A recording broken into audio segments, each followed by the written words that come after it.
भगवान 27वें श्लोक में कहते हैं नैते सिरति पार्थ जानन योगी मोति कश्चन न तस्मात् सर्वेषु कालेषु योग युक्तो भव अर्जुन। हे पिता नंदन, इन दोनों मार्गों को जानने वाला कोई भी योगी मोहित नहीं होता।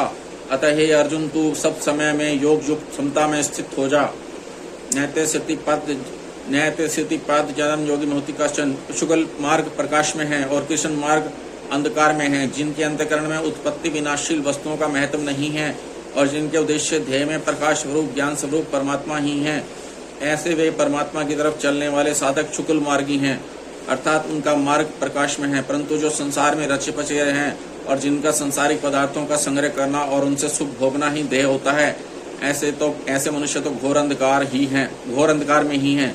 परंतु जो भोग भोगने के उद्देश्य से यहाँ के भोगों से संयम करके यज्ञ तप दान आदि शास्त्र विहित शुभ कर्म करते हैं और मरने के बाद स्वर्ग आदि ऊंची भोग भूमियों में जाते हैं, वे यद्यपि यहाँ के भोगों में आसक्त मनुष्यों से ऊंचे उठे हुए हैं, तो भी आने जाने वाले जन्म मरण के मार्ग में होने से वे भी अंधकार में ही हैं। तात्पर्य है कि कृष्ण मार्ग वाले ऊंचे ऊंचे लोकों में जाने पर भी जन्म मरण के चक्कर में पड़े रहते हैं। कहीं जन्म गए तो मरना बाकी रहता है और मर गए तो जन्मना बाकी रहता है। इस ऐसे जन्म मरण के चक्कर में पड़े हुए वे कोल्हू के बैल की तरह अनंत काल तक घूमते ही रहते हैं।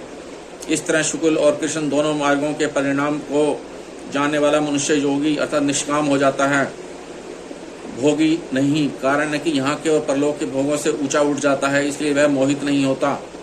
संसारिक भोगों के प्राप्त होने और प्राप्त न होने में जिसका उद्देश्य निर्विकार रहने का होता है, वह योगी कहलाता है। तस्मात् सर्वेषु कालेषु योग युक्तो भव अर्जुन। जिसका ऐसा दृढ़ निश्चय हो गया कि मुझे तो केवल परमात्मा तत्व की प्राप्ति ही करनी है, तो फिर कैसे ही देश काल परिस्थिति आदि के प्राप्त होने पर भी वह विचलित नहीं होता। अर्थात उसकी जो साधना है वह किसी देश काल घटना परिस्थिति आदि के अधीन नहीं होती। उसका लक्ष्य परमात्मा की तरफ अटल रहने के कारण देश काल आदि का उस पर कोई असर नहीं पड़ता।